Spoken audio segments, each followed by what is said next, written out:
Tollywood senior star actor అయినటువంటి victory Venkatesh ఈ ఏడాది జనవరిలో సైంధవ్ మూవీ ద్వారా ఆడియన్స్ ముందుకు వచ్చారు. అయితే అది పెద్దగా ఆశించిన స్థాయి సక్సెస్ అందుకోలేకపోయింది.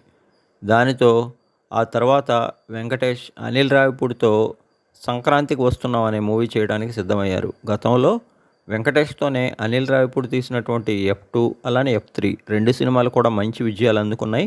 ముఖ్యంగా F2 అయితే మరింత భారీ విజయం సొంతం చేసుకొని కలెక్షన్లకు కూడా బాగానే రాబట్టింది. ఇక F3 కూడా బాగానే సక్సెస్ అయింది. ఫ్యామిలీ ఆడియన్స్ని ఎంతో ఆకట్టుకున్నాయి ఈ రెండు సినిమాలు. ఇక మరొకసారి ముచ్చటగా మూడోసారి అనిల్ రావిపూడితో జతగట్టి సంక్రాంతికి వస్తున్న మూవీ చేస్తున్నారు వెంకటేష్. ఐశ్వర్య రాజేష్, మీనాక్షి చౌదరి హీరోయిన్స్గా నటిస్తున్న ఈ సినిమాపై మొదటి నుంచి కూడా అటు వెంకటేష్ అభిమానులతో పాటు నార్మల్ ఆడియన్స్లో కూడా మంచి అంచనాలు ఉన్నాయి. ముఖ్యంగా సంక్రాంతికి వస్తున్న మూవీ కూడా ఫ్యామిలీ యాక్షన్తో కూడిన తన మార్క్ కమర్షియల్ ఎంటర్టైనర్ అని తాజాగా ఇంటర్వ్యూల్లో భాగంగా మాట్లాడుతూ చెప్తున్నారు దర్శకుడు అనిల్ రావిపూడి. తన కెరీర్లో ఈ సినిమా మరొక మంచి విజయాన్ని నమోదు చేసి అటు వెంకటేష్ గారికి కూడా కెరీర్ పరంగా మంచి విజయం అందిస్తుందని ఆయన ఆశాభావం వ్యక్తం చేస్తున్నారు. ఇటీవల సంక్రాంతికి వస్తున్న మూవీ నుంచి రిలీజ్ అయినటువంటి రెండు పాటలు కూడా మంచి రెస్పాన్స్ సొంతం చేసుకున్నాయి.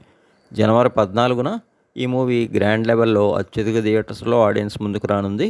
అతి త్వరలో సంక్రాంతికి వస్తున్న మూవీ యొక్క అఫీషియల్ ట్రైలర్ను కూడా రిలీజ్ చేసేందుకు టీం సన్నాహాలు చేస్తోంది. మొత్తంగా ఈ మూవీ భారీ విజయం అందుకోవాలని కోరుకుందాం.